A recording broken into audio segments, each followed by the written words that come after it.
डरावनी रातें YouTube channel पर आपका स्वागत है।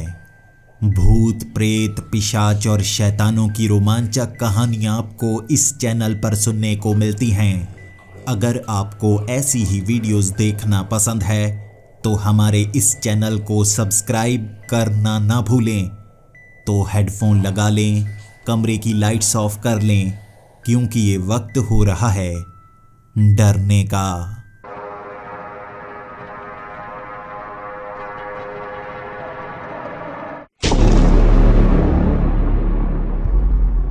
हेलो दोस्तों, मेरा नाम सुमित है और मैं मध्य प्रदेश का रहने वाला हूँ। किस शहर में मैं रहता हूँ वो आपको बताना नहीं चाहता। कारण है कि मैं अपनी पहचान छिपाना चाहता हूँ। 12 साल पहले मेरे साथ एक ऐसी घटना घटी थी कि जो भी उस घटना के बारे में जानता है मुझे ढूंढने की कोशिश करता है। इसी कारण मैं अपना असली नाम तो बता रहा हूँ, लेकिन अपनी पूरी पहचान नहीं बता सकता। 12 साल पहले तब मैं कॉलेज में पढ़ा करता था।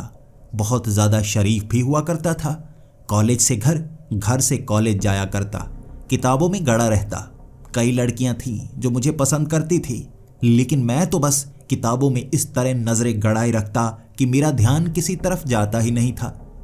पढ़ लिख कर किसी सरकारी नौकरी को करना चाहता था मैं, ताकि मेरी ज़िंदगी बहुत ज़्यादा अच्छी हो जाए। मुझे नहीं पता था मेरी जिंदगी में एक ऐसा मोड़ आएगा जो मेरी जिंदगी बदल कर रख देगा। मैं 3rd ईयर में था।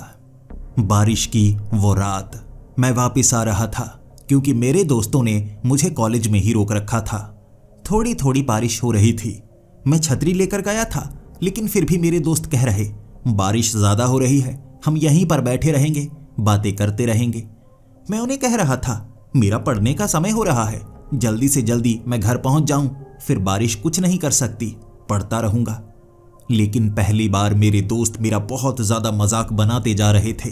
जो पढ़ने में काफ़ी ज़्यादा तेज थे वो भी, जो बैक बेंचर्स थे वो भी। तो मुझे लगने लगा आज का दिन मैं यहीं पर रुक लेता हूँ। लेकिन पूरा दिन निकल गया। रात का अंधेरा हो चुका था, ठंड भी काफ़ी ज़्यादा थी, तो मुझे लगा जल्द से जल्द अब घर की तरफ निकलना होगा। मेरे कई दोस्त गाड़ियां लेकर आए हुए, वो तो निकल गए। मैं अकेला था जो चलकर घर की तरफ आ रहा, और सफ़र काफ़ी ज़्यादा लंबा था। बारिश होने के कारण सभी के सभी घरों के अंदर ही थे। सड़कें पूरी तरह से खाली थी। अंधेरा भी घुप हो चुका था, क्योंकि तूफान के कारण स्ट्रीट लाइट्स भी काम नहीं कर रही थी। बीच बीच में किसी घर के बाहर एक बल्ब लगा हुआ होता, जहाँ से कुछ रोशनी का इंतज़ाम होता। लेकिन जैसे ही सफ़र कट जाता, फिर से मैं अंधेरे में चल रहा होता। ऐसे ही चलते चलते मुझे लगा मेरा छाता उड़ जाएगा, क्योंकि हवाएं काफ़ी ज़्यादा तेज़ चलने लगी थी। तो मैंने सोचा किसी पेड़ के नीचे बैठ जाता हूँ, या किसी ऐसी जगह जहाँ हवा ज़्यादा नुकसान न करे। दक्षिण की तरफ से ये जो हवाएं चल रही थी उत्तर की तरफ, जैसे छाते को खींच कर ले जाना चाहती थी। तो मैं एक पेड़ के नीचे बैठ गया। पेड़ के नीचे जैसे बारिश की एक बूंद न गिरी हुई थी। नीचे एक बेंच बना हुआ, वो भी पत्थर का। वहां पर मैं बैठ गया, छाते को बंद कर लिया। लेकिन तभी मेरी नज़र सामने चल रही एक स्ट्रीट लाइट पर पड़ी। जैसे बाकी लाइट्स खराब हो गई हों, वही लाइट चल रही हो, और उसके नीचे एक लड़का खड़ा था। कपड़े पूरी तरह से भीगे हुए थे। वो किसी छत के नीचे भी रुक सकता था, या किसी पेड़ के नीचे, लेकिन फिर भी सिर्फ स्ट्रीट लाइट के नीचे खड़ा। कभी दाईं तरफ देख रहा, कभी बाईं तरफ। चेहरे पर बहुत ज़्यादा उदासी थी उसके। ऐसा लग रहा था जैसे कोई बहुत बड़ा नुकसान हुआ हो, या कोई ऐसी परेशानी हो जो उसे इस तरह बारिश में, ठंड में खड़े रहने पर मजबूर कर रही हो। मैं उस समय दिल का बहुत ज़्यादा अच्छा हुआ करता था।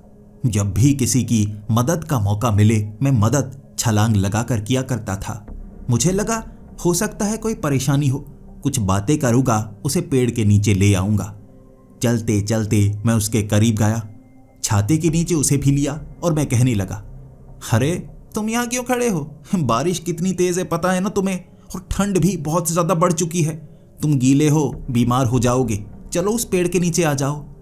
उसने जवाब दिया, नहीं, मैं पेड़ के नीचे नहीं आ सकता, यहीं पर रह सकता हूँ। मैं मुस्कुराने लगा और कहने लगा, भाई कोई लड़की छोड़ गई है क्या? देख परेशान मत हो, अभी तेरी उम्र ही क्या है। मैं भी पढ़ने में लगा रहता हूँ, लड़की की तरफ ध्यान नहीं देता और तुझे सलाह देता हूँ। एक गई है एक और आ जाएगी, वो जाएगी एक और आ जाएगी। परेशान होने की ज्यादा जरूरत नहीं है, चल आजा मेरे साथ। उसने मना कर दिया।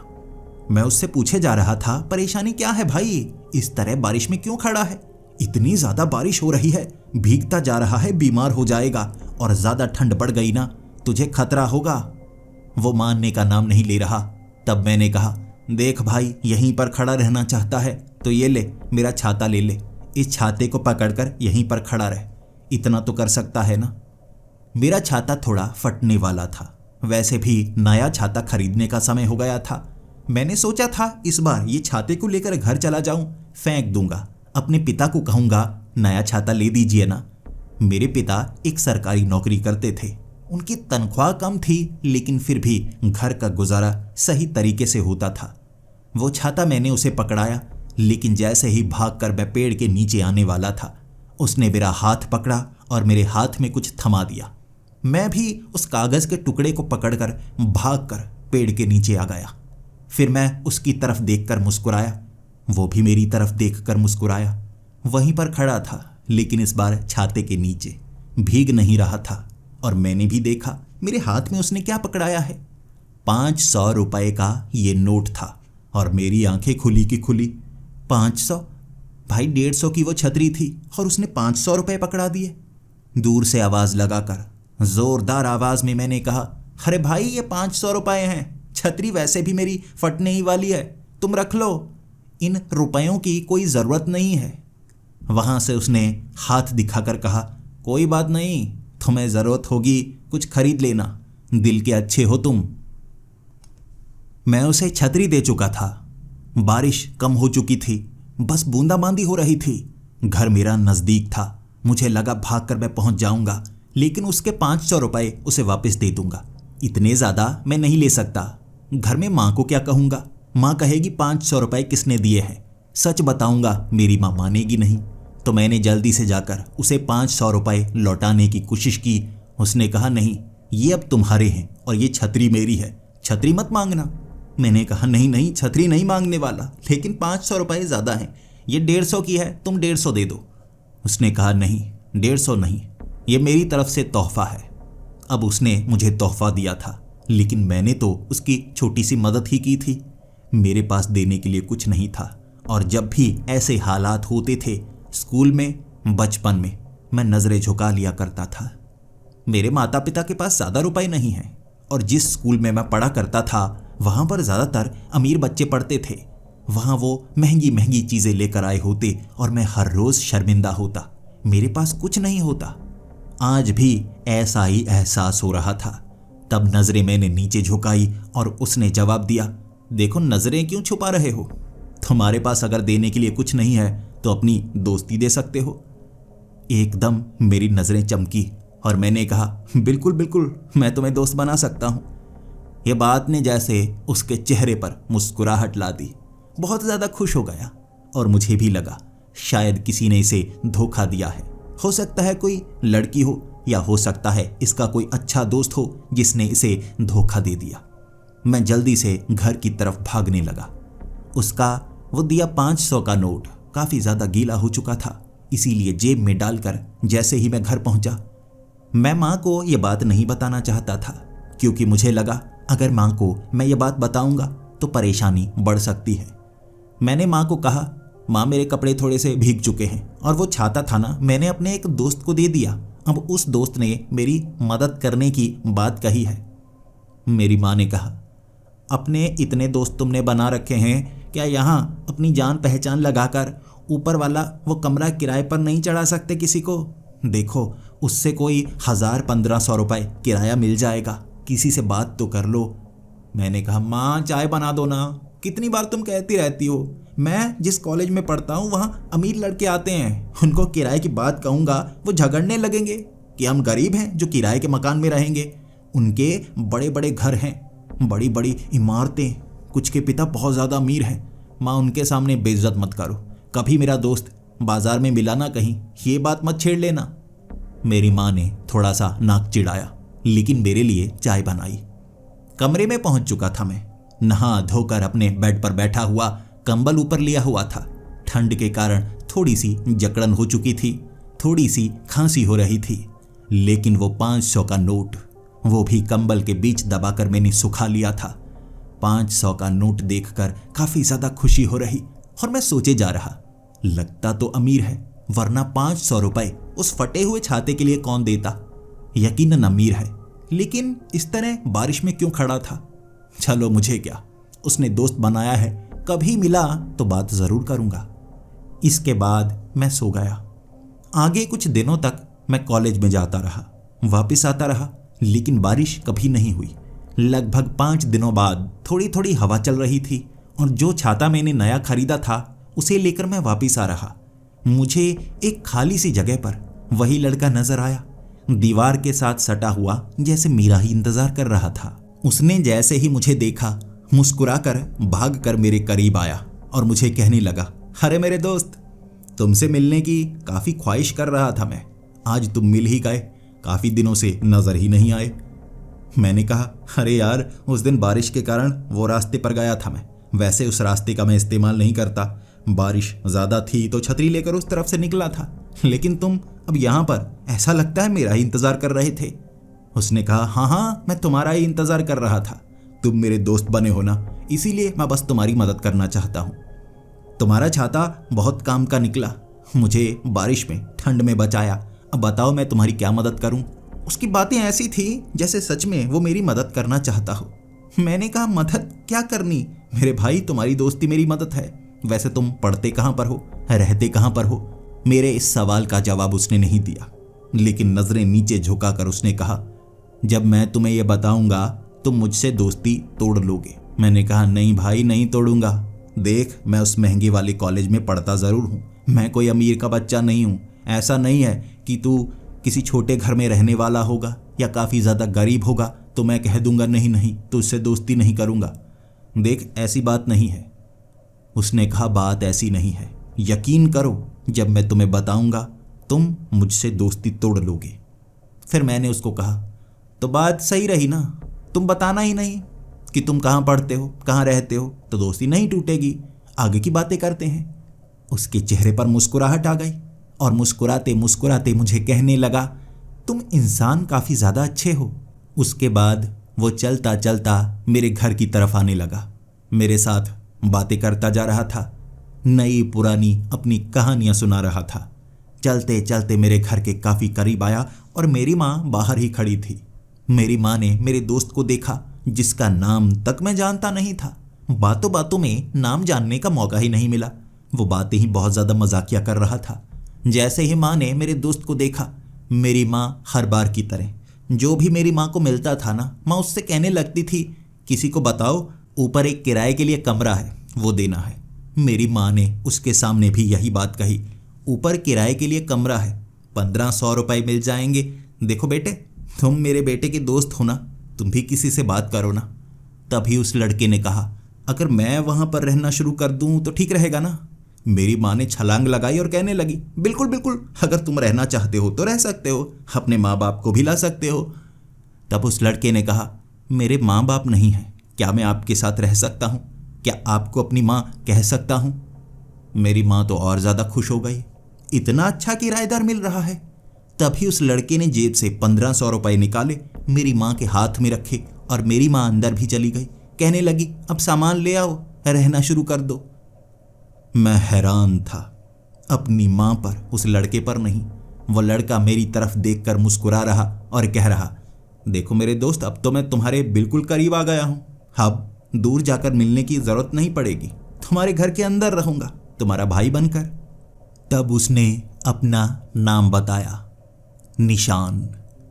मैंने कहा, ये कैसा नाम है, पहली बार सुना है। उसने कहा, अब तो बार बार सुनना होगा। देखो, मेरे पास ज़्यादा सामान नहीं है, कुछ गद्दे होंगे, कुछ तकिए होंगे, वो मैं ला सकता हूँ। क्या तुम बाकी चीज़ों का इंतज़ाम कर सकती हो? देखो, मैं रुपए दे सकता हूँ, जितने चाहो उतने रुपए दे सकता हूँ, छोटा मोटा इंतज़ाम कर दो। खाना भी बाहर से नहीं खा सकता मैं, क्या तुम्हारे घर में खाना मिलेगा? मैंने हामी भर दी। वो एक तकिया, एक गद्दा लेकर आया।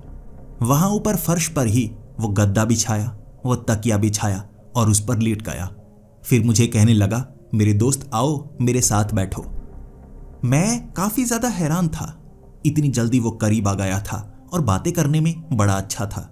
धीरे धीरे बादल गरजने की काफी ज्यादा आवाज आने लगी और माँ ने यह सवाल तक नहीं पूछा कि इतनी जल्दी आकर उसने रहना शुरू कर दिया है। माँ को तो 1500 रुपए मिल गए थे। माँ कुछ कपड़े खरीदना चाहती थी, इससे कपड़े जल्दबाजी में खरीदे जा सकते थे। माँ खुश थी, लेकिन मैं उस लड़के के साथ बैठा पहली बार उस पर थोड़ा थोड़ा शक सा हो रहा था। वो हमेशा मुस्कुराता रहता था, मेरी तरफ देखकर बहुत ज्यादा खुश रहता था। बादलों की गर्जन भी उसे डराती नहीं थी, बारिश की बूंदें भी उसे डराती नहीं थी। कमरे के एक तरफ से थोड़ा थोड़ा पानी उस कमरे के अंदर भी आता था बारिश का, लेकिन वो परेशान नहीं हुआ। 2 ईंटें वहां पर रखी और नीचे एक लिफाफा सा बिछा दिया और कहने लगा, अब पानी इस तरफ नहीं आएगा। वो कंप्लेंट नहीं करता था, खुश रहता था। और वहां बादलों की गर्जन के बीच मैंने उससे सवाल पूछा, देख मेरे दोस्त, अब तो तुझे अपने बारे में बताना होगा। हमने किराए पर तुम्हें रखा है, कम से कम ये तो तुम बता सकते हो ना। उसने पहले वाला जवाब ही दिया, अगर मैं बताऊंगा तुम मुझसे दोस्ती तोड़ लोगे। मैंने उसके सामने हाथ बढ़ाया और कहा, वादा करता हूं दोस्ती नहीं तोड़ूंगा, तुम्हारा सच जानने के बाद दोस्ती बिल्कुल नहीं तोड़ूंगा। तब उसने वादा किया और फिर मुझे बताना शुरू किया, तुम्हें क्या लगता है मैं कोई साधारण इंसान हूं? मैं एक जिन्न हूं। वहां बारिश में भी खड़ा था, उदास, किसी से दोस्ती मेरी टूट चुकी थी। यही कारण था, वो उदासी ने मुझे उस बारिश में दर्द लेने को मजबूर कर दिया था। मैं उसकी बातें सुनकर हंसा। पागल बना रहे हो, देखो असली वाली बात बताओ ना मेरे यार, ये क्या कहानियां सुनाने पर लग गए तुम? उसने कहा, कहानियां नहीं है, मैं सच में जिन हूं। क्या मैं सबूत दूं? डरोगे तो नहीं? मैंने कहा, दो सबूत दो। मेरे दोस्त पहले भी मुझे डराने की कोशिश करते रहते हैं। किताबें पढ़ना मुझे बहुत ज़्यादा पसंद है, हर तरह की कहानियां मैंने सुनी हैं, डरा नहीं सकते तुम। तब उसने अपनी एक उंगली पर आग लगा कर दिखाई।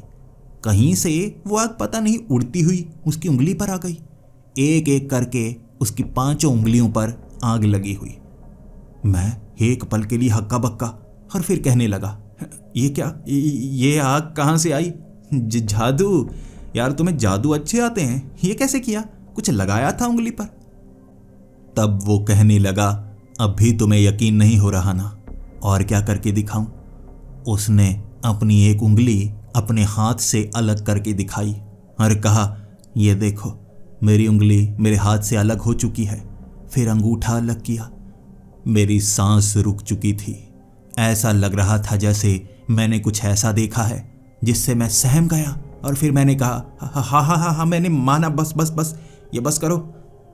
मेरा चेहरा उतरने लगा था, आंखों के सामने अंधेरा सा आने लगा था और अचानक मैं कब बेहोश हो गया मुझे पता नहीं चला। जब मैं होश में आया, उसी गद्दे पर मैं लेटा हुआ, मेरे चेहरे पर बारिश की बूंदें वो थोड़ी थोड़ी छिड़क रहा। एकदम से उठा मैं और कहने लगा, क्या हुआ, मैं बेहोश हो गया या सो गया था? यहाँ पर मैं सो गया था। और अचानक दिमाग में वो बातें याद आई, क्या क्या हुआ वो सब याद आया और मैं घबराया। और सामने से वो कहने लगा, देखो मैं इसीलिए नहीं बता रहा था, तुम दोस्ती तोड़ लोगे, मुझे पता था। मैं दीवार से सटा और कहने लगा, मुझे मारना मत। उसने कहा, मैं नहीं मारूंगा, तुम मेरे दोस्त हो और मैं कोई वैसा जिन नहीं हूं जो चिपक जाऊंगा, मार डालूंगा भूत की तरह। मैं इंसानों की तरह ही हूं, बस कुछ खासियत है, कुछ खास चीजें मैं कर सकता हूं। जैसे तुम्हें 500 रुपए दिए, तुम्हारी माँ को 1500 रुपए दिए, ऐसी ढेर सारी चीजें मैं कर सकता हूं। लेकिन मैं किसी को ऐसे नुकसान नहीं पहुंचाता। जितने अच्छे तुम हो, मान लो उतना ही अच्छा मैं हूं। थोड़ा थोड़ा डर कम हुआ। फिर वहां से मैं नीचे की तरफ भागा। नीचे पहुंचकर किसी को क्या बताता? अगर मैं माँ को ये बताता, मेरी पिटाई ज्यादा होती कि कैसी चीज को घर ले आए हो। तो मुझे लगा 1-2 दिन उसके साथ बिताता हूं, फिर समझता हूं आखिर क्या चल रहा है। रात के वक्त वो नीचे आ गया, कहने लगा, मुझे थोड़ी सी भूख लगी है, क्या कुछ खाना मिलेगा? मेरी माँ ने खाना बनाया और मेरी माँ कह रही थी, देखो कमरा दिया है 1500 रुपए में, अगर तुम्हें पेइंग गेस्ट बनकर रहना है तो खाना भी मिलेगा, लेकिन उसके 1500 अलग लगेंगे। महंगाई हो गई है ना बेटे, देख मैं खिला तो दूं लेकिन पेइंग गेस्ट के लिए चार्जेस अलग हैं। उसने 1500 रुपये मेरी माँ के हाथ में रखे और मेरी माँ ने छलांग लगाकर खाने की प्लेट में सारा सामान रखा और मेरी माँ कहने लगी, खाओ खाओ तुम खाओ, हम मेरा बेटा तो छोड़ता रहता है, जितनी ज़्यादा रोटियां बनाओ, इसे समझ में नहीं आता, खाना महंगा है। मेरी माँ उसे बड़े प्यार से खाना खिला रही थी और वो मुस्कुराता हुआ मेरे साथ बैठा। कभी कभी उससे थोड़ी जलन हो रही थी, कभी कभी उस पर थोड़ा गुस्सा आ रहा था, तो कभी कभी उससे थोड़ा डर भी लग रहा था। वो रात मैं अपने कमरे में बहुत ज़्यादा डर रहा था, बार बार बाहर जाकर चेक करता, कहीं वो जिन्न मेरे माँ बाप को मार ना दे। ऐसा ही कहा है ना उसने, जिन्न है वो, लेकिन ऐसे कपटी जिन्न कभी भी किसी को मार सकते हैं। पूरी रात मैं डरता रहा और सुबह के वक्त जब नाश्ते का समय था तब मेरी माँ ने पूछा था, तुम भी इसके साथ ही इसके कॉलेज में पढ़ते हो, तुम तैयार नहीं हुए? तब उसने कहा, मैं आज कॉलेज नहीं जाने वाला, आज मैं घर पर रहूँगा। जब उसने ये कहा था उसके कमरे में मैं उसे लेकर गया और कह रहा था, देखो पीछे अगर तुमने कुछ किया ना, मैं छोड़ूंगा नहीं, सच में तुम जिन ही हो ना। उसने अपना रूप बदल कर दिखाया और मेरी टांगें कांपने लगी थी। मैंने उसको कहा, देखो अगर मेरे माँ बाप को कुछ हुआ या मुझे कुछ हुआ ना, मैं छोड़ूंगा नहीं। उसने कहा, मैं ऐसा कुछ नहीं करूँगा, अगर मैं ऐसा कुछ करना चाहता तो पहले ही कर लेता, मेरे पास बहुत ज़्यादा समय था, यकीन करो। कॉलेज से वापस भागा भागा आया था मैं दोपहर के वक्त। जैसे ही घर पहुंचा, दोपहर का खाना तैयार था, टेबल पर वो बैठा हुआ मेरी माँ के साथ बातें कर रहा और कह रहा था, अरे सुमित भी आ गया, चलो इकट्ठा खाना खाते हैं अब। मैं खाना खाए जा रहा, उसकी तरफ देखे जा रहा, खाना खाए जा रहा, उसकी तरफ देखे जा रहा। ऐसा खौफ था मेरी आंखों में जैसे वो कपट कर रहा हो। चेहरा उसका खिला हुआ था।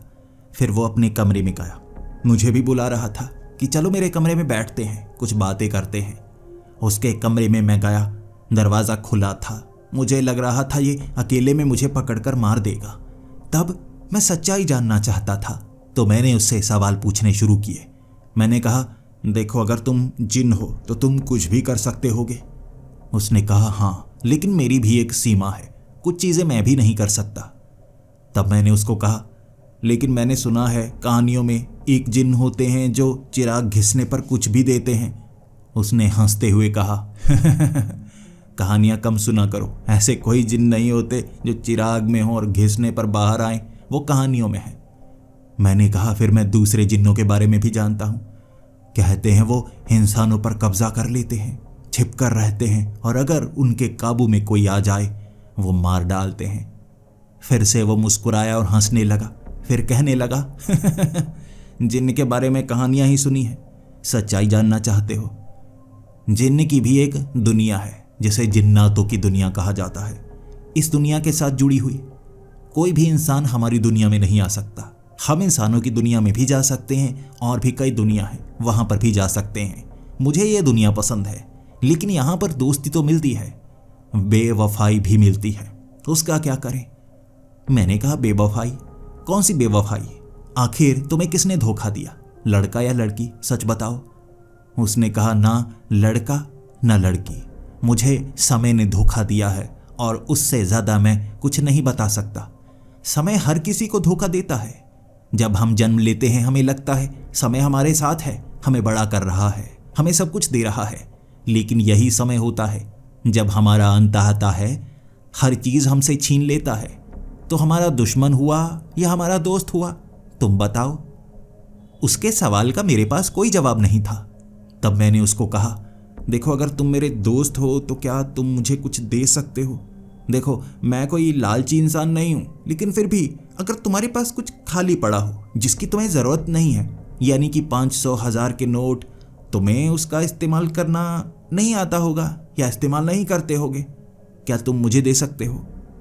तब उसने अपना हाथ आगे बढ़ाया, मेरे हाथ को पकड़ा, उसका हाथ खाली था और फिर उसने कहा, मैं भी इस दुनिया के नियमों के हिसाब से चलता हूँ।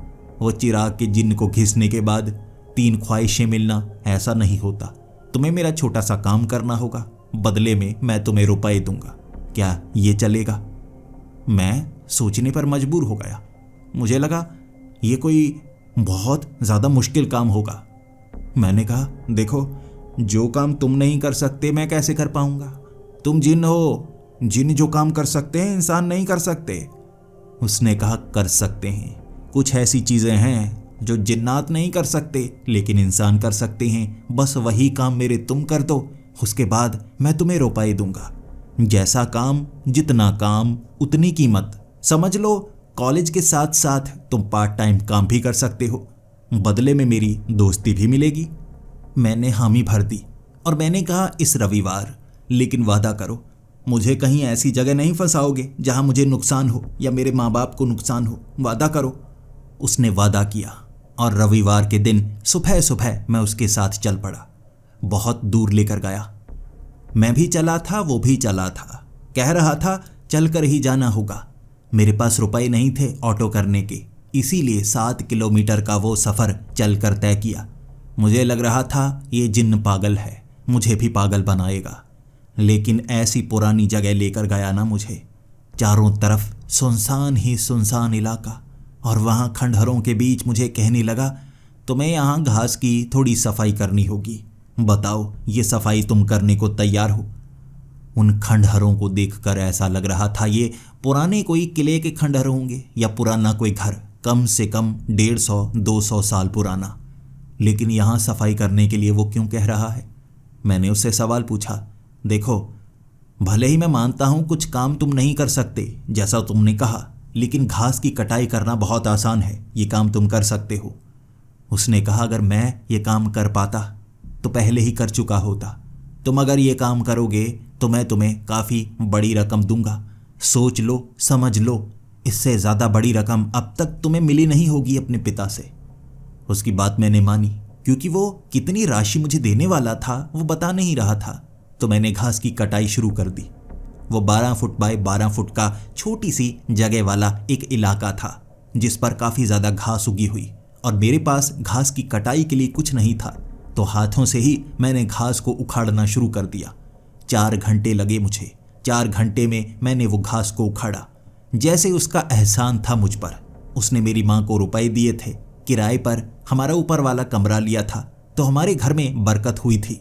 मुझे भी 500 रुपए दिए थे और मेरी दोस्ती का काबिल था वो, इसीलिए मैंने ये काम किया। घर की तरफ आते हुए मेरी टांगें दर्द कर रही। मैं उससे कह रहा था, देखो मेरे दोस्त, चलकर वापस जाना मुश्किल होगा, ऑटो का कोई इंतज़ाम ही कर दो। उसने कहा, मैं ये इंतज़ाम नहीं कर सकता, लेकिन तुम्हें रुपए दे सकता हूँ, तुम इंतज़ाम कर सकते हो। वैसे भी तुमने काम कर दिया है, अब तुम्हें रुपए मिलेंगे। उसने मेरे हाथ में 10,000 रुपए की कड्डी पकड़ाई थी। मुझे लगा वो पहले मजाक कर रहा था, लेकिन हाथ में 10,000 की गड्डी देखकर मेरी आंखें खुली की खुली रह गईं। इतने रुपए इकट्ठे मैंने कभी नहीं देखे थे। मेरे पिता भी जब बैंक में कुछ रुपए जमा करवाने के लिए मुझे देते थे, वो भी ज़्यादा से ज़्यादा 2,000 रुपए होते थे। हाथ में 10,000, इसका मैं क्या करूं? उसने कहा, तुमने मेरा काम किया है और बदले में तुम्हें मैं कीमत दूंगा। यही तो हुआ था ना, हमारे बीच डील हुई थी। मैं उसके चेहरे की तरफ देख रहा, फिर 10,000 रुपए की गड्डी की तरफ देख रहा, फिर मैं चेहरे की तरफ देख रहा, फिर मैं गड्डी की तरफ देख रहा। उसमें से 500 रुपए का नोट निकाला, गड्डी को जेब में डाला और मैंने कहा, देखो, वापस तो नहीं मांगोगे ना? ऐसा ना हो कल तुम कहो कि तुम्हें पैसे दिए हैं, जान दो। उसने कहा, जो काम तुम कर चुके हो ये उसकी कीमत है, इसके बदले में मैं कुछ नहीं मांगूंगा। 500 रुपए ऑटो वाले को दिए थे। किराया सिर्फ 25 रुपए था, बाकी उसने वापस कर दिए। घर में 10,000 रुपए कहाँ छिपाऊं, ये मेरे लिए बहुत बड़ी परेशानी थी। इसीलिए मैंने उसे 10,000 दिए और कहा, तुम मेरे दोस्त हो ना, इस 10,000 को संभाल कर रखो, जब मैं मांगू इसमें से दे दिया करना। उसने कहा, बिल्कुल ठीक, ये मैं अपने पास रखूंगा और मुझसे कोई चुरा नहीं सकता। इस बात पर मैं तुम्हें सहमत करता हूँ, तसल्ली देता हूँ। फिर मैं उससे 500 रुपए मांग कर बाहर कुछ खाकर आया। उसके लिए भी कुछ खाना लेकर आया, कुछ बर्गर, नूडल्स, जो उसे बहुत ज़्यादा पसंद आए, और कह रहा, तुमसे दोस्ती करके तो जैसे मेरी ज़िंदगी बदल गई। तुम्हारे जैसे दोस्त का ही इंतज़ार था। मैंने उससे पूछा, क्या जिन्नातों की दुनिया में तुम्हारा कोई दोस्त नहीं था? उसने कहा, जिन्नात एक दूसरे को कभी दोस्त नहीं बनाते, हम अकेले रहते हैं और हम अकेले ही मरते हैं। लेकिन ये इंसानों की दुनिया में एक ही चीज मुझे सबसे ज्यादा अच्छी लगती है, यहाँ किसी से भी दोस्ती कर सकते हैं, कोई भी आपका दोस्त बन सकता है, बस अच्छे दोस्त को ढूंढना मुश्किल होता है। बाकी कई दोस्त बनते हैं, खुशी खुशी हम खेल सकते हैं, बातें कर सकते हैं। जिन्नातों की दुनिया में ऐसा नहीं होता। और जैसा तुम्हें पता होगा, बुरे जिन्नात होते हैं। जो कहानियां तुमने सुनी हैं सच में वैसी कहानियां हैं, लेकिन ऐसा नहीं है कि हर जिन्न तुम्हें मारने की कोशिश करेगा। जो बुरे होते हैं वो ऐसा करते हैं। तुम इंसानों की गारंटी दे सकते हो कि हर इंसान अच्छा होगा? मैंने कहा नहीं। उसने कहा, क्या इंसानों में इतने बुरे होते हैं जो कई लोगों को मार सकते हैं? मैंने कहा हाँ होते हैं। उसने कहा, तो हमारे जिन्नातों में भी ऐसे होते हैं। बराबरी हुई ना, तो तुम मुझसे डरो मत, मैं बिल्कुल तुम्हारे बराबर ही हूं, मैं नुकसान नहीं पहुंचाता। मान लो मैं अच्छा जिन हूं, लेकिन कई बुरे जिन्न होंगे और मैं तुम्हें उनसे जरूर बचाऊंगा। अगले दिन मेरा दिमाग फटने को आ रहा। उसने 10,000 तो दिए हैं, कुछ रोज रोज उससे लेकर खाना खाने के लिए बाहर जरूर जाया करेंगे, लेकिन इतनी रकम का मैं करूंगा क्या? और वैसे भी अगला हफ्ता आने को हो गया था। वो कह रहा था एक और छोटा काम करो, इस बार मैं और रकम दूंगा। मुझे लगा अब इस 10,000 का कुछ ना कुछ करना चाहिए, और ये जवाब मेरा दोस्त देगा। दोस्त है, मदद तो करेगा। यह सवाल मैंने उससे किया और उसने कहा, एक ऐसी चीज मैं तुम्हें बता सकता हूं, जो तुम करोगे तो ये 10,000 दूर नहीं जाएंगे, बदले में और भी ढेर सारे रुपए आने लगेंगे। काम छोटा है, बहुत कम समय में करना है, लेकिन कमाई होने लगेगी, बस तुम बेइज्जत महसूस ना करो। मैंने कहा, बेइज्जत महसूस ना करूं? बचपन से बेइज्जती होती आई है मेरी, तो अब मैं बेइज्जती महसूस नहीं करता। काम बताओ। उसने कहा, ये 10,000 से अगर तुम एक छोटा सा ठेला खरीद लो, मैं वहां पर खाना बनाया करूंगा, तुम बेचा करना, इससे कमाई होने लगेगी और तुम्हें काम करना भी आ जाएगा। पहले पहले मुझे लगा कि ये कैसा जिन है, ठेला खोलने के लिए मुझे कह रहा है, लेकिन फिर मुझे समझ में आने लगा। 10,000 रुपए मैं अपने माँ बाप को कहूँगा इससे उधार लिए हैं, उससे ठेला खोलूँगा, उससे उन रुपयों को मैं खर्च भी कर पाऊँगा। मेरे पिता तो कब से कहते हैं, कोई भी काम करने का मन हुआ, छोटा हो या बड़ा हो, तुम करना, किसी के बारे में मत सोचना। सच बताऊं तो मेरे माँ बाप ने मेरा पूरा साथ दिया। मैंने आगे वाली गली में वो ठेला खोला। 10,000 में ठेला और सामान आ गया। पहले दिन इतनी भीड़ कि कमाई 3500 रुपए हुए, यानी कि 10,000 लगाकर एक दिन में 3500 रुपए। ये शनिवार का दिन था और मेरे दोस्त ने कहा, कल की शाम भी तैयार रहना, रविवार को बड़ा धमाका होगा, सबको छुट्टी होती है, मोहल्ले में सब खाने के लिए आएंगे, कमाई होगी और कॉलेज में सबसे ज़्यादा रुपए तुम्हारे पास आने लगेंगे। उसकी बात सच थी, मैंने वो महसूस किया। लेकिन अगले दिन वो मुझे उसी खंडहर में लेकर गया। कहने लगा, अब तुमने घास को साफ कर दिया, मिट्टी की गुडाई करनी होगी। उसके लिए एक औजार उसके पास था जो उसने कुछ रुपयों से खरीदा था, जो मैंने उसे दिए। वो अपने रुपए खर्च नहीं कर सकता था। अगर मैं उसे दूं और कहूं ये खर्च कर लो, फिर वो खर्च कर सकता था, लेकिन मेरे काम के लिए, अपने काम के लिए नहीं। इस तरह वो औजार लेकर मैंने मिट्टी की गुडाई का काम शुरू किया। 4 घंटे मेहनत वाला काम था और वापस आते वक्त उसने मेरे हाथ में 20,000 रुपए रखे थे। इस तरह मैं बहुत ज़्यादा खुश, और वो पूरा हफ्ता हम दोनों ने बहुत ज़्यादा काम किया। कैसा जिन्न था, मेहनत बहुत ज़्यादा करता था। मुझे लगता था कि जिन्न चुटकी बजाते हैं और सब कुछ कर सकते हैं। भले ही वो चुटकी बजाकर रुपए अपनी जेब में ले आता था, लेकिन खुद इस्तेमाल नहीं कर सकता था, मुझे देता था, और मुझे देने के लिए भी पहले मुझे कोई काम करना पड़ता था। मेरे लिए ठीक था। ठेला एक हफ्ते में अच्छी कमाई करने लगा, क्योंकि बाकी के 20,000 से उसने ऊपर लाइट्स लगवाई, बैठने के लिए कुछ बेंच बनवाए। ऐसे काम अच्छा चलने लगा और मेरी माँ खुश। मेरी माँ खुद वहाँ पर काम करने के लिए आती, बर्तन धोने के लिए आती। ऐसे एक दिन में 5,000 की कमाई होने लगी। और वैसे भी माँ बाप को मैंने कहा था कि ये मुझे उधार देता है। मेरे पिता ने पूछा, अगर इसके पास इतने रुपए हैं तो ये उधार क्यों देता है और इस तरह ठेले पर क्यों बैठता है? अगर इसके पास इतने रुपए हैं, माँ बाप अमीर होंगे ना, तो ऐसा काम ये क्यों करता है? मेरे पास एक ही जवाब था, और वो जवाब मैंने अपने उस दोस्त के सामने दिया था कि ये मेरा दोस्त है, कहता है मैं दोस्ती के लिए कुछ भी कर सकता हूँ।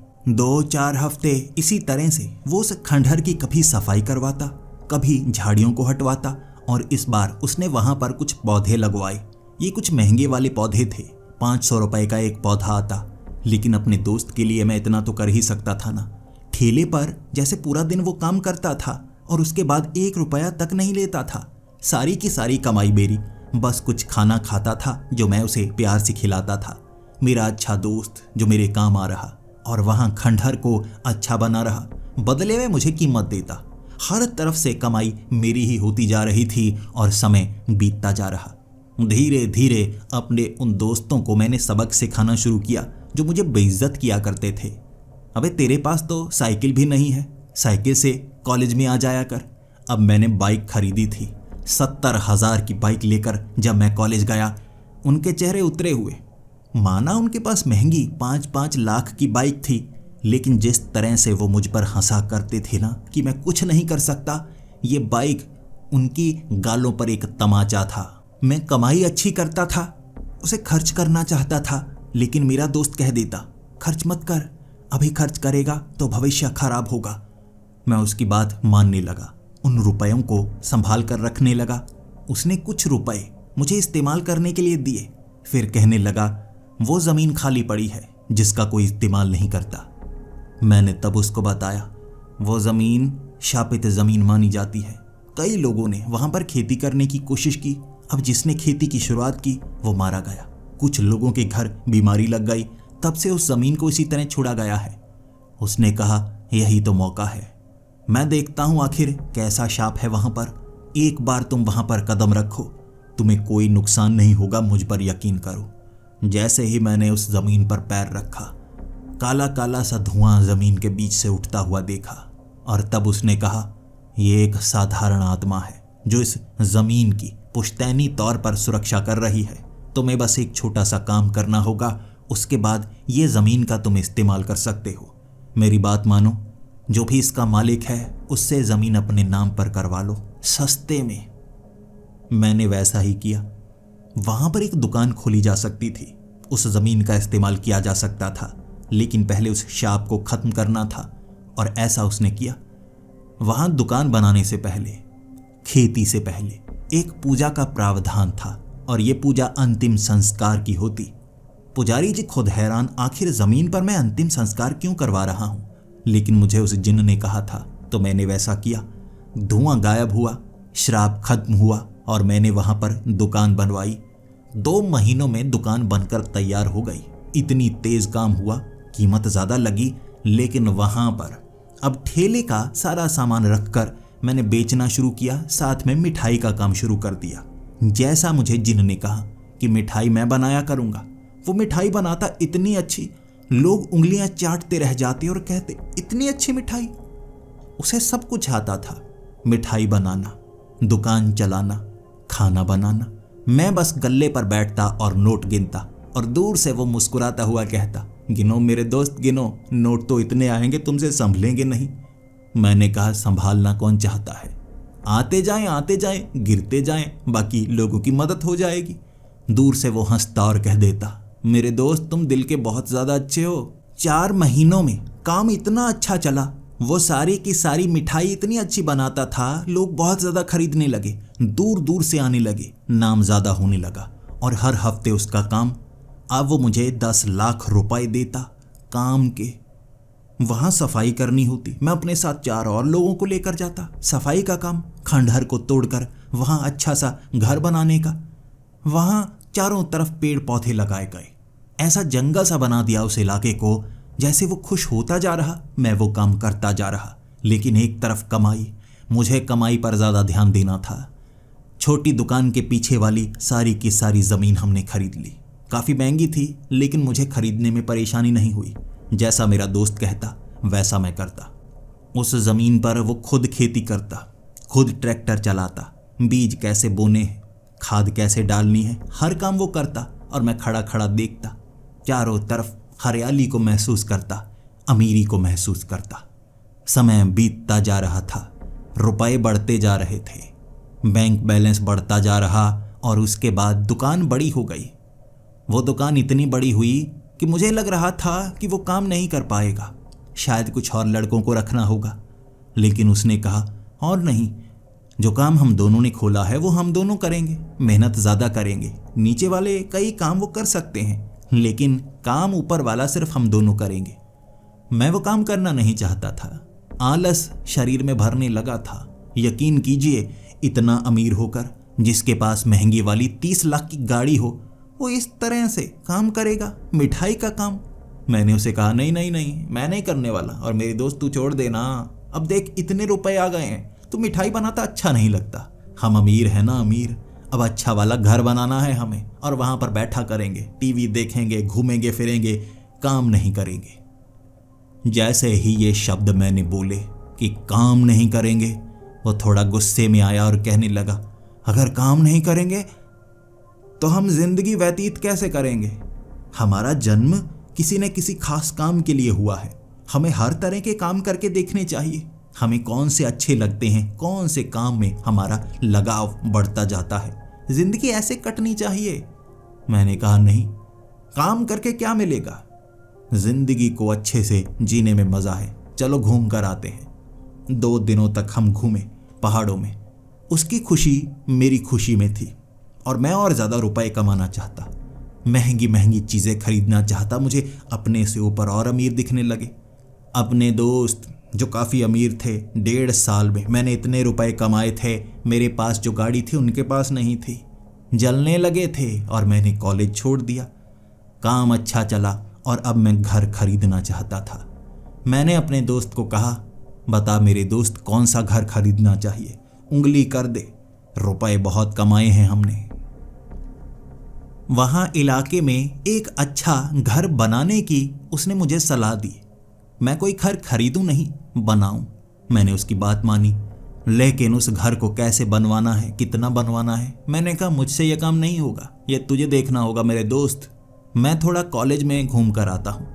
अब काम से ज़्यादा मैं अनुपस्थित रहता, क्योंकि मुझे घूमने में मज़ा आता। वो काम कर रहा होता, पूरी की पूरी दुकान को देखता। कुछ लड़के वहाँ काम कर रहे थे, लेकिन उसे पता था कौन सी मिठाई कैसे बनानी है, किसमें क्या क्या डालना है। मैं घूमता फिरता और मेरी एक गर्लफ्रेंड बनी थी, कॉलेज की सबसे सुंदर लड़की, या कहूँ कॉलेज की सबसे अमीर लड़की। पहले तो मेरी तरफ देखती तक नहीं थी, ना मेरे पास अच्छी गाड़ी थी, मेरे पास तो बाइक तक नहीं थी। गरीब था ना, सस्ते कपड़े पहनता था, और अब चेहरे पर चमक आ गई तो वो मुझसे बातें किया करती फ़ोन पर। बाद में कॉलेज में मिलने के लिए बुलाती, मैं उसके साथ फिल्म देखने के लिए जाता। ऐसा लग रहा था उस जिन ने मेरी ज़िंदगी बदल कर रख दी है। लेकिन धीरे धीरे उस लड़की को ज़्यादा समय चाहिए था, मैं उसके साथ समय बिताऊं वो ये मांगा करती थी। अगले 8 महीने में अपने दोस्त से दूर दूर सा होने लगा, उस लड़की के करीब होने लगा।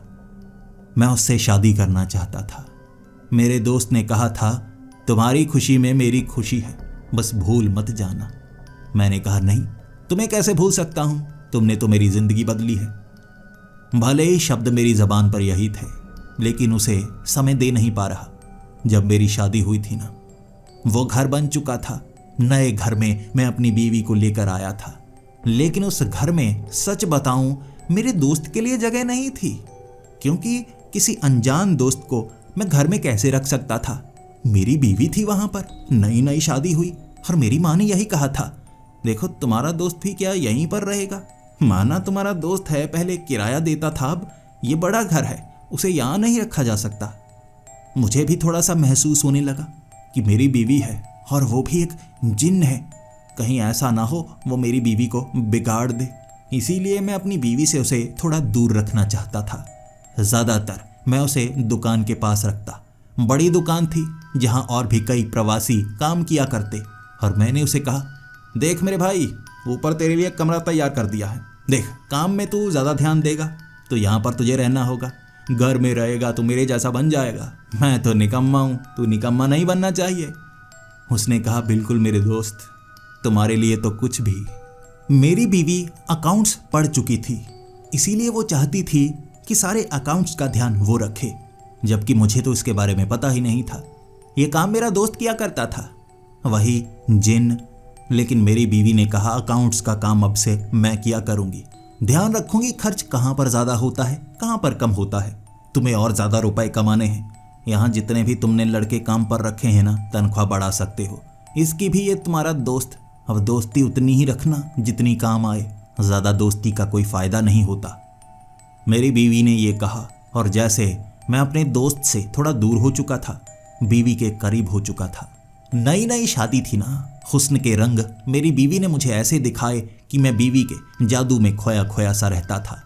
बीवी अकाउंट्स देखती और कहती, ये सामान इतना ज़्यादा क्यों आता है, इतना ज़्यादा मिठाई में तो लगता नहीं, यानी कि कुछ ना कुछ घपला हो रहा है। मेरे उस दोस्त ने कहा था, मैं जिस तरह ये मिठाइयाँ बनाता हूँ वो सिखा नहीं सकता, लेकिन ज़रा भी गलती नहीं करता, घपला नहीं करता, गलत चीज़ नहीं बनाता। जबकि मेरी बीवी का कहना था, देखो मिठाई थोड़ी फीकी भी हो सकती है, इसमें दूध थोड़ा कम भी पड़ सकता है। मेरी बीवी इस तरह करने लगी और मैं किसका साथ देता, दोस्त का या बीवी का? मैंने बीवी का साथ दिया। मेरी बीवी ने उस दिन मेरे दोस्त को बहुत डांटा था और मैं पीछे खड़ा। वो मेरा दोस्त था माना, लेकिन ये सारा काम तो मेरा था ना, मैंने इतना सब कुछ बनाया। अब वो थोड़ा खराब कर रहा है तो सबक तो सिखाना होगा। बारिश की वो रात, मेरे दोस्त को मेरी बीवी ने बहुत डांटा था और वो मेरी तरफ देख रहा। मैं जवाब नहीं दे पाया। मेरी बीवी वहाँ से जा चुकी थी, सब लोग वहाँ से जा चुके थे। और फिर मेरा दोस्त मुझे कहने लगा था, तुम तो मेरे दोस्त थे ना, इस तरह मुझे धोखा क्यों दिया? मैं बस कुछ पल ही तो चाहता था तुम्हारी दोस्ती के, तुम मेरा साथ भी तो दे सकते थे ना। मैं गुस्से में था। उस दिन थोड़ी शराब भी पी हुई थी। मेरी बीवी के साथ मुझे शराब पीना बहुत ज़्यादा पसंद था। ऊंचे घर वाले लोग इस तरह करते हैं, अब गरीब लोग शराब पीकर नालियों में गिरते हैं, बड़े लोग थोड़ी थोड़ी शराब पीते हैं और ऐसे थोड़ा थोड़ा महका करते हैं। मैंने उसको कहा, देख ज़्यादा ऊंची आवाज़ में बात मत कर, मेरी बीवी है वो, मालकिन है वो, जो वो चाहेगी वैसा ही होगा ना। अब तू उसकी बात चुप करके मान लिया करना, काम करता है तो काम किया कर उसके हिसाब से। मैंने अपने दोस्त के आंखों में आंसू देखे थे और फिर वो कह रहा, मैं ये छतरी तुम्हें लौटाता हूँ। यही दोस्ती का कारण था, लेकिन अब शायद हम में दोस्ती नहीं रह सकती। बेवजह अकड़ में मैं भी था और उस छतरी को पकड़ा और फेंका और फिर मैंने कहा, देख तुझे मेरे जैसा दोस्त नहीं मिलेगा, ऐसे काम तो मैं कभी भी चला सकता हूँ। किस्मत नहीं थी मेरी, बहुत तेज़ दिमाग हूँ मैं, किसी का कैसे इस्तेमाल करना है, ऐसे काम दोबारा खड़े कर सकता हूँ, आगे तक बढ़ा सकता हूँ, और वैसे भी मेरे नाम पर है सब कुछ, तेरे नाम पर क्या है? तब उसने मुझे घूर कर देखा और कहा, तो दोस्ती टूटती है, जा रहा हूँ मैं। बेवफाई मुझे यहाँ पर भी मिली।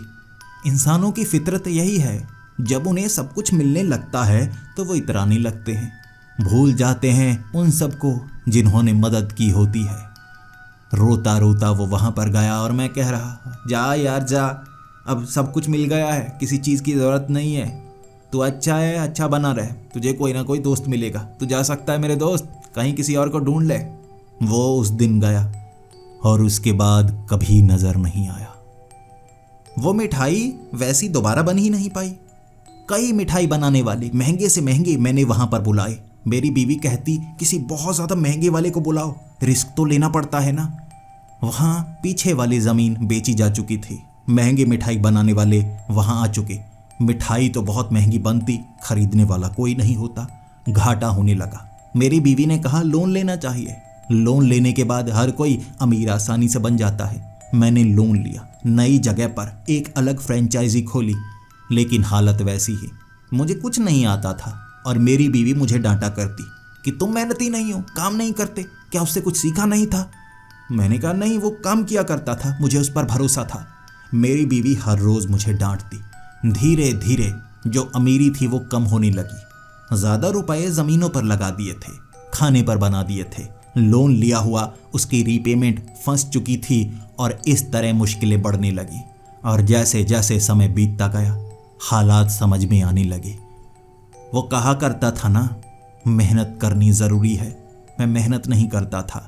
और अब समझ में आया, जो बिज़नेस होता है ना, जो उसे अपने हाथों से बनाता है वही उसे और आगे तक ले जा सकता है। हड़पा हुआ और किसी और का बनाया हुआ वो बिजनेस आप ज़्यादा आगे तक नहीं बढ़ा सकते। सबक पर सबक मिलते रहे कि ये दुनिया बेवफा है। जब मेरी बीवी मुझे छोड़कर गई तब ये समझ में आया। रोता रोता उस घर में मैं अकेला था। मेरा झगड़ा मेरे माँ बाप से भी हुआ करता था, लेकिन वो अब भी मेरे करीब। अकेलापन था उस घर में। भले ही इतना गरीब नहीं हुआ था जितना मैं पहले था।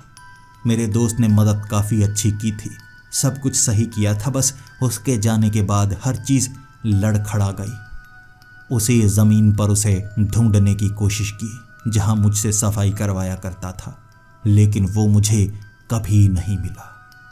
पता नहीं कहाँ गया होगा, लेकिन महसूस कर सकता हूँ पहले भी उसके साथ कुछ ऐसा हुआ होगा। तभी तो आज जैसी बारिश की एक रात में भीगता हुआ ठंड में खड़ा था। उसकी नज़रें झुकी हुई थी, जैसे किसी ने धोखा दिया हो। शायद इस बार भी फिर से कहीं बारिश में खड़ा होगा, इंतज़ार कर रहा होगा कि शायद उसकी ज़िंदगी बेहतर हो जाए, कोई वफादार मिल जाए। लेकिन क्या करें, इंसानों की फितरत ही बेवफाई में है।